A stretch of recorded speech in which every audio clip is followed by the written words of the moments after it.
Rejection feels uncomfortable. Nobody really enjoys it at first.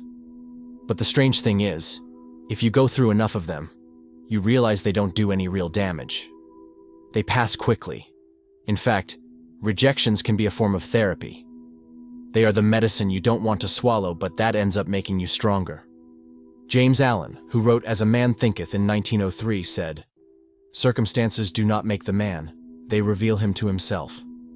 A rejection doesn't shape you, it shows you who you are in that moment.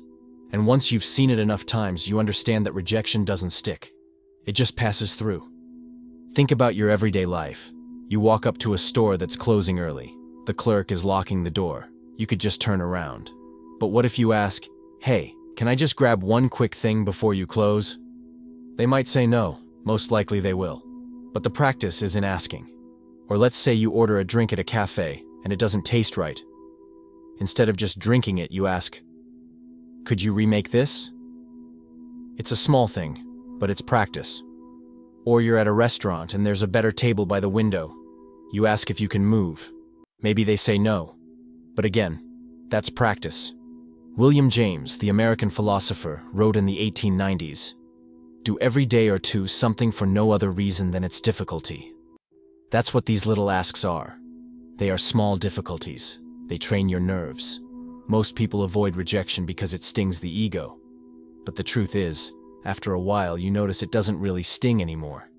You actually start to laugh at it. You almost look forward to it, because it means you've stretched yourself.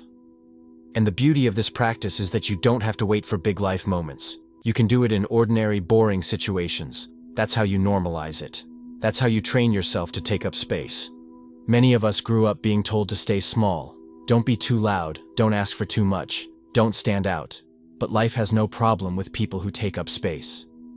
Ralph Waldo Emerson, who deeply influenced the teachers of the late 1800s, said, "Do not go where the path may lead. Go instead where there is no path and leave a trail." Asking for something, even when it might be denied, is your way of leaving a trail. Wallace Wattles, in The Science of Getting Rich in 1910, put it simply, "The very best thing you can do for the whole world is to make the most of yourself."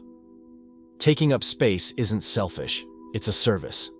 Because when you're fuller, others can be fuller too.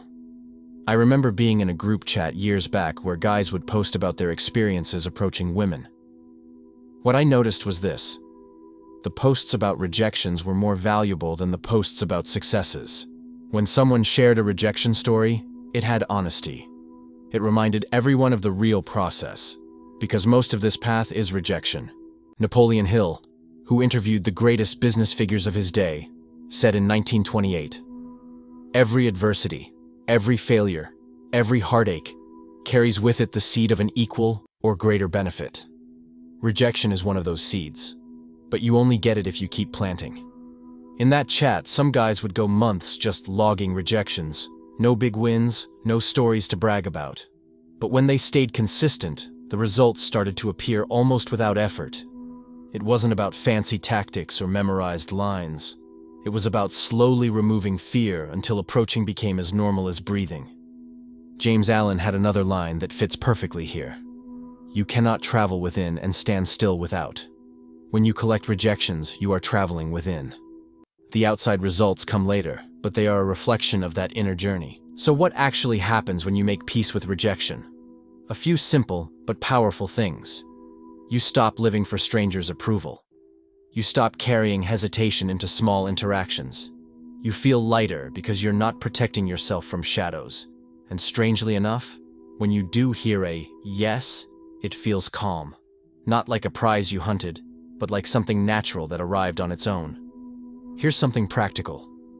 For the next week, go out and collect rejections on purpose. Don't set success as the goal. Make the goal to rack up no's. See if you can get 10 or 20 by the end of the week. Ralph Waldo Trine, a spiritual teacher whose book In Tune with the Infinite was popular in the 1890s, wrote, "The optimist is right. The pessimist is right. The one differs from the other as the light from the dark. Yet both are right. Each is right from his own particular standpoint, and this is why the optimist has the advantage." Collecting rejections is optimism in practice. You're saying, "I know the no's will come, and that's fine, because they lead somewhere. So rejection becomes less of a wall and more of a doorway. It's something you step through on your way to freedom. In closing, remember this. Rejections are not failures. They are exercises. They are proof that you are alive, engaged, and willing to step forward. The growth doesn't come from avoiding them. It comes from moving through them. Rejections build strength. They make you lighter. And ultimately, they set you free. And in time, you'll look back and realize it wasn't the yeses that changed you. It was all the no's you collected along the way.